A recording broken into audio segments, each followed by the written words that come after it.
Clubes do Brasil, direto de Niterói, Charitas, com essa querida Mari Floritos. Meu querido, até que enfim. Peguei. Agora ela vai e não foge mais. Conseguimos. Muito legal. Ia fazer ao vivo, a gente chegou aqui fazer desse jeito, muito legal. Esse é o Clubes do Brasil, um projeto que mostra pra gente o quem está por trás dos clubes, tá? Roda a vinheta.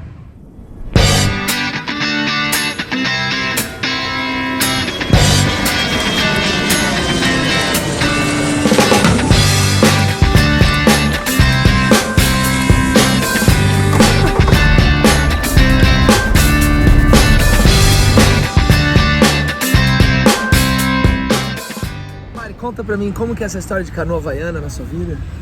É uma paixão, né? Surgiu... É de família que eu sei. Na verdade, ninguém sabe disso. Ah, então eu que comecei. O Clubes do Brasil é isso. Ninguém sabe disso, vamos descobrir as verdades aqui. Todo mundo acha que meu pai começou antes de mim, mas não, eu que levei ele pra canoa. Que legal! Então, ó, seu pai, o... Franklin, ele rema na Smiles. Isso. Ela começou antes. Isso aí. Meu pai pegava onda, a gente sempre foi uma família do mar, né? Lógico. Então, eu nasci dentro d'água, mar é minha casa desde sempre. E aí, meu pai ele surfava, fazia esportes que não eram tão regulares. Eu, né, aquela preocupação, falei, cara, você tem que fazer um esporte regular. Comecei na canoa, amei, né, como todos os seres humanos. Que ano foi isso? 2017. 2017 eu comecei lá no Maúna, que era com o Thiago e Raul, que agora estão no São Sul, né? E aí, mas na época ainda era Maúna, comecei com eles lá, sei lá, eles tinham uma semana de clube. E aí eu comecei com eles. E aí comecei naquela, igual todo mundo, aquela paixão, né? Se descobrindo ali um novo Por esporte. que paixão? Cara, então, eu sempre fui da água, né? Claro. Então, sempre a gente teve barco, a gente pegava onda, mergulhava, pesca submarina, sempre fui muito ligada no mar e sempre foi aonde eu me conectava comigo, assim. Eu digo que todas as vezes dos piores momentos da minha vida era no mar que eu voltava pra mim, assim. Então, ali eu também tava nesse momento de querer uma regularidade, um esporte, batendo um pouco a cabeça, já fui de futebol. Jogou futebol? Joguei futebol. Legal. E aí, ficava nessa coisa de academia, eu odiava. Claro. Né? Nunca foi meu ambiente. E aí, uma amiga que começou a remar falou... Eu fui no clube diferente do que ela era, errado. Ela tava no Icaraí na época, lá com o Doglitas. Falou, lá Icaraí. Eu fui no que eu achei que era Icaraí, que também era Icaraí. Fui no errado, não fui no dela. E aí fiz a primeira aula e de aquilo, OC6, né? De OC6. Ah, então aquela paixão, aquela coisa veio na OC6. OC6. Porque ela trabalha diferenciado com canoas individuais, a gente já vai chegar lá. Vamos chegar lá.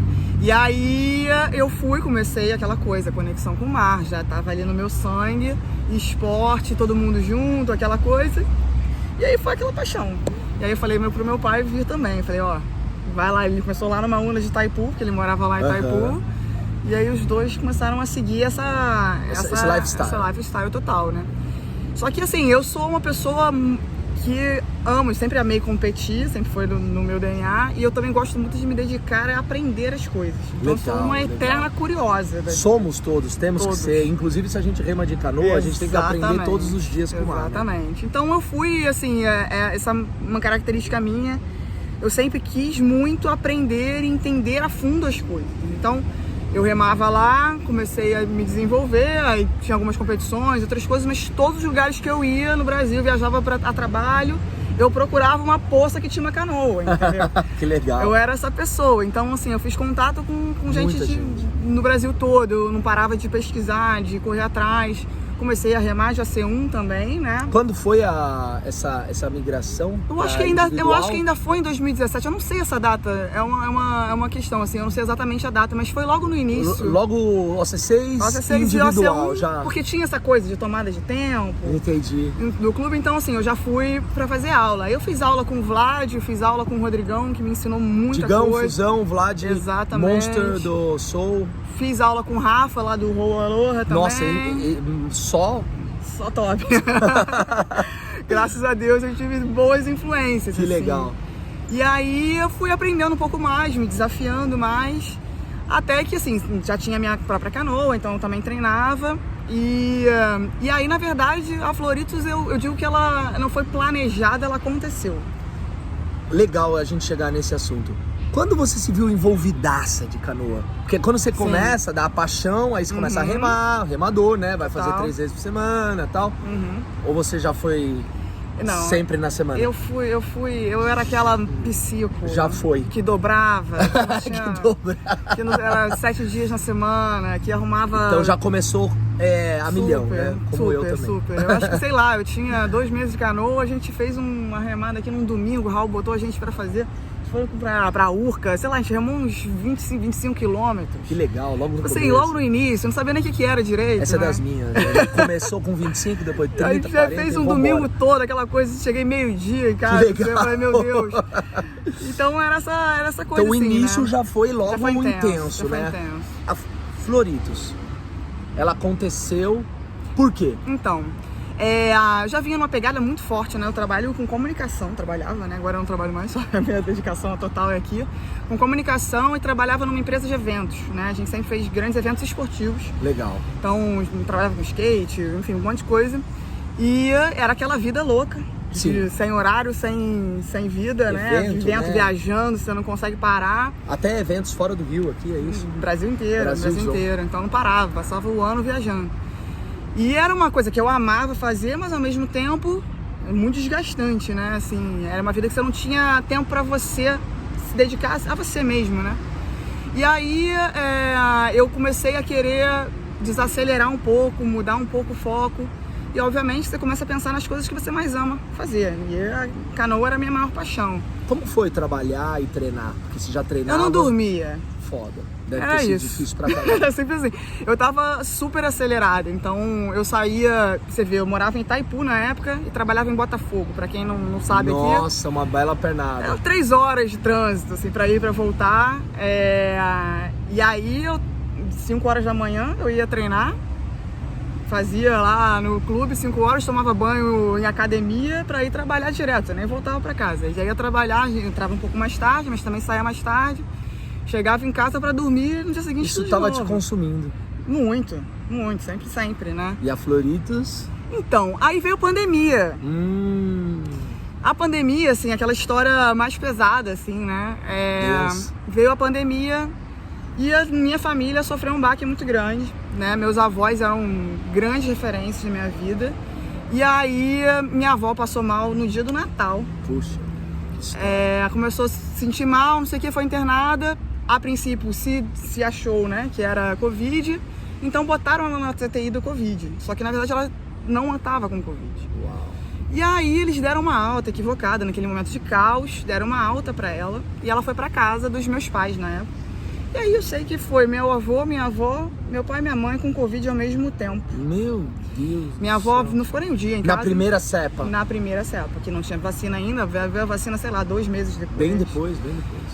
Então, aí minha avó já foi para o hospital entubada, que ela um caso super grave. Meu avô também junto, eu levei os 3 para o hospital ao mesmo tempo. Deus. Meu pai, minha mãe, meu avô, minha avó já entubada.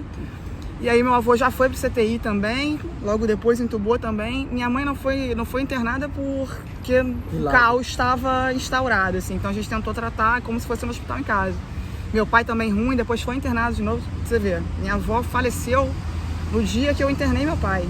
Meu Deus. Então assim, caos na família, a família toda indo pro buraco, efetivamente. Então foi um momento muito, muito duro, assim.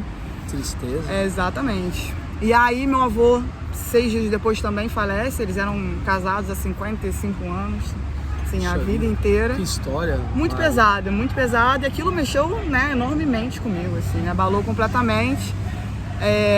Então fiquei um bom tempo ali nessa dor. E nesse meio tempo, a gente teve o segundo fechamento do lockdown, que só podia ser um. E aí meus pais já estavam melhores, né? Eu ainda naquele luto. Recorri ao OC1 ali pra me conectar de novo comigo mesmo, né? E aí foi quando algumas amigas me pediram ajuda pra poder fazer a aula. Eu falei, Mariana, me ajuda que a gente não sabe remar de OC1, que a gente confia em você. E eu já vim escutando muito tempo, muitas pessoas falando, cara, você tem jeito. Dá aula. E aí eu fui dar aula no amor, na amizade com essas amigas. E aí já tinha um grande amigo, Júlio Big. Big, do Imua, vai aqui. Que já começou, viu que eu tava, né, no processo de triste e tal. Já fez logo, já fez um monte de coisa, já falou, vai dar aula. E já me mandou aluno, entendeu? Eu falei assim, peraí que não tem nem preço, deixa eu ver aqui, o que eu faço? Literalmente eu roubei 2 canoas do meu pai e da minha mãe. Eu falei, é minha agora. Emprestou, roubou. Prestei roubado. E aí eu comecei a dar aula, as coisas foram acontecendo muito rapidamente. Só que a partir do momento que eu falei, cara, eu vou cobrar por isso, eu preciso me estruturar. Não consigo, assim, é meu fazer as coisas de forma certa. E esse point aqui...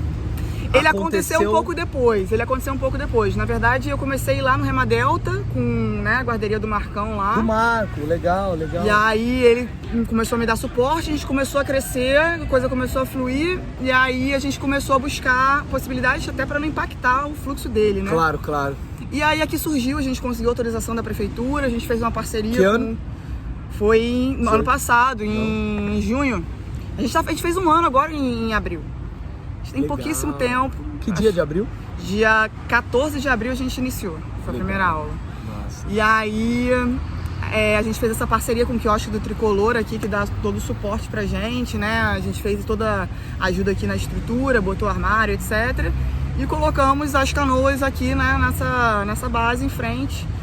E assim nasce a Floritos. Assim nasce a Floritos. E como funciona o seu dia a dia? Eu vi você com vários alunos na água. Exatamente. Como que é essa dinâmica, o horário? Que a galera que vem aqui para Niterói quer treinar individual, então vai ter, lembrando também, vai lá e se inscreve no canal, dá essa moral lá, põe o sininho. É o mínimo. Aqui embaixo vai ter o descritivo pra gente encontrar ela. Então quem estiver procurando treinamento individual aqui, vai procurar ela. Exatamente. Né? Como que funciona essa dinâmica? Dias, horário, como que é o treino? Então, aí a gente começou a fazer, a gente faz na parte da manhã, então a gente tem aula de terça a sábado. Na parte da manhã a gente tem, normalmente uma hora de treino, a gente tem um treino específico que depois eu falo aqui. Mas é 1 hora de treino de 6 às 7, 7 às 8 e 8 às 9. A gente tem 3 horários de terça a sábado. Então a gente começou a crescer e eu fui até um nível que eu acredito que eu não perco qualidade. Então assim, minha base aqui é muito focada em proximidade. Eu quis fazer aulas em grupo, então eu evito ao máximo dar aulas particulares. Então você sai com 3 remadores? Eu saio com até 6. Até 6, legal. Até 6 e você, pessoas. eu escutei um apitinho lá, era seu? Era meu. Hoje foi dia de treino, hoje foi dia de pancada. Eu tava na água, eu tava dando uma clínica aqui, ali no Porto Remador, e eu escutei um prrr, e um monte só de pra caminho. galera acordar. Mas a gente faz até 6 pessoas, então assim, a nossa DNA efetivamente tá muito próximo às pessoas. V1 e OC1? V1 e OC1. A V1, quem dá aula é a Ivana. A gente tem 2 V1s aqui. A gente dá, aí é um pouco mais reduzido, porque a V1 pressupõe uma atenção ainda mais maior, individualizada, né? E na OC1 a gente faz com 6 remadores.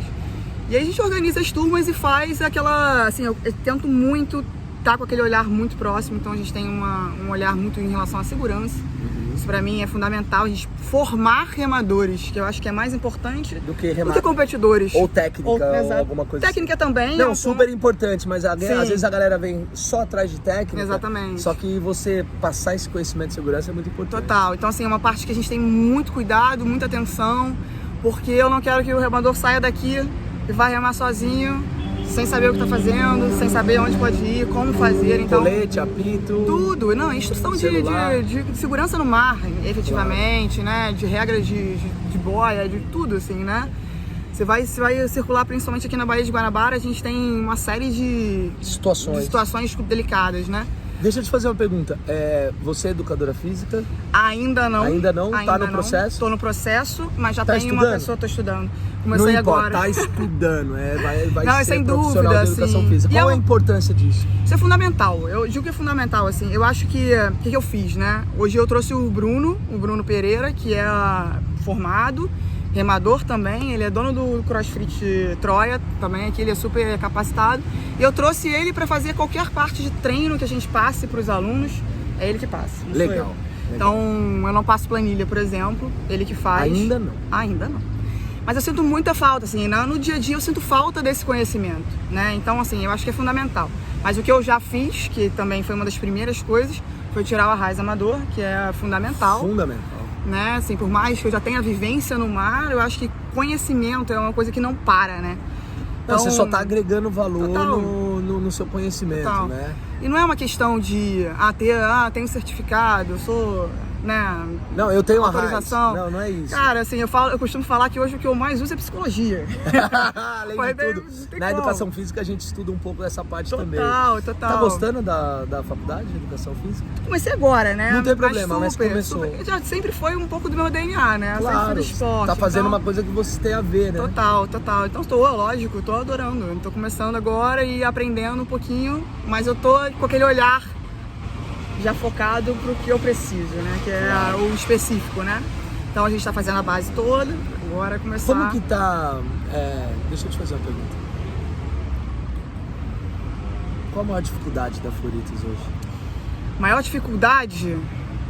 Eu acho que a gente tem alguns pontos, assim. Hoje a gente enfrenta, por exemplo, uma questão burocrática, né? A gente acabou se tornando um clube individual.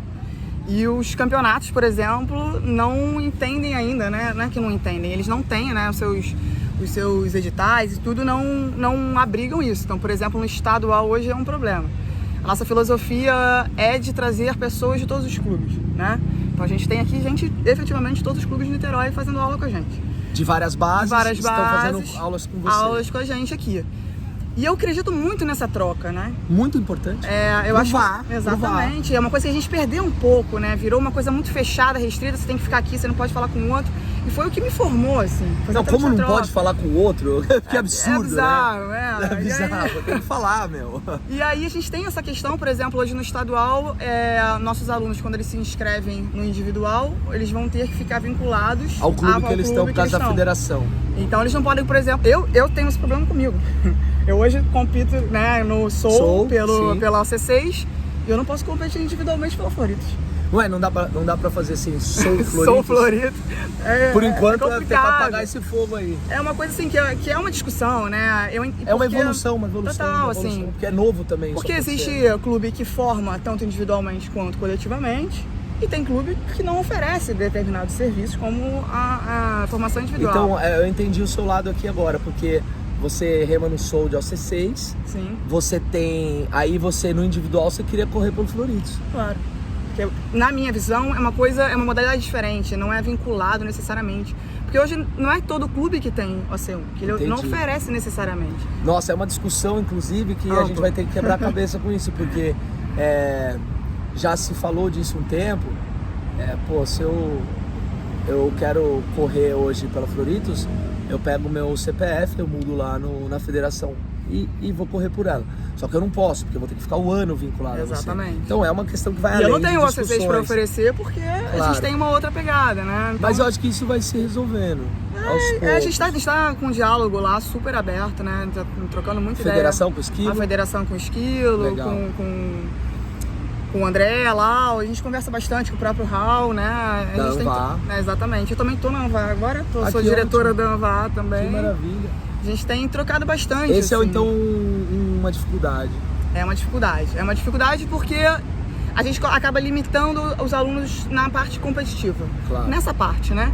A gente tem hoje um projeto de competidores, né, que a gente botou lá, um projeto de competidores que a gente tem assessoria de preparação física com o Bruno, assessoria nutricional com a Juliana Castilho e minha assessoria técnica também, a gente entra junto e tem um horário específico pra gente fazer treinamento. Que legal. Então, muito focado nisso. O VA crescendo, hein? Ó, se liga aí. E aí a gente tenta se estruturar e oferecer para as pessoas também experimentarem um pouco, né? Eu acho que é mais do que qualquer coisa, é experimentar o que envolve uma competição, né? Massa. E deixa eu te fazer uma pergunta. E o desafio da Floritos? Maior? Olha, o maior desafio é a gente ter uma estrutura sustentável, digamos assim, né? Hoje ainda é muito focado na minha pessoa, né? E eu quero que isso se extrapole, Mariana. Então, ter pessoas do meu lado que mantenham a mesma lógica e padrão do que eu faço é um desafio. Só esse? Ou você tem outros, como embarcação, por exemplo? Eu tô tentando fugir. E ele não vai, não. Eu tô tentando fugir.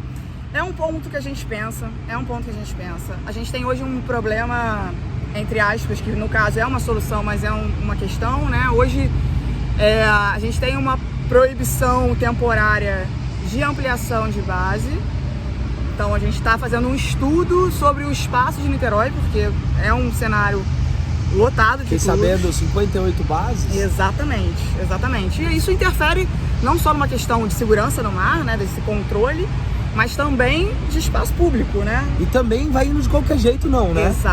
Exatamente. Então, assim, o que está sendo feito é um trabalho de mapeamento de todos os cenários. A ANVA está fazendo isso? A ANVA junto com a Prefeitura de Niterói. Que ótimo. Então a gente está fazendo todo esse mapeamento para a gente definir, olha, aqui vai ter um espaço que é possível colocar mais um clube, não é possível. A gente vai ter isso tudo mapeado para quando chegar algum pedido de novo clube, dentro das características de quem já tem na ANVA, né, do indicativo, a gente não legisla e nem autoriza. A gente fala, olha, dentro das características que a gente já mapeou, para a prefeitura a gente avisa que é possível essa pessoa estar apta, né? Legal. A ter essa autorização. Então, e a prefeitura já vai ter esse lugar pré-aprovado para essa ampliação. Então, esse é o objetivo. Aqui você consegue expandir a Floridos? Eu consigo expandir a Floridos.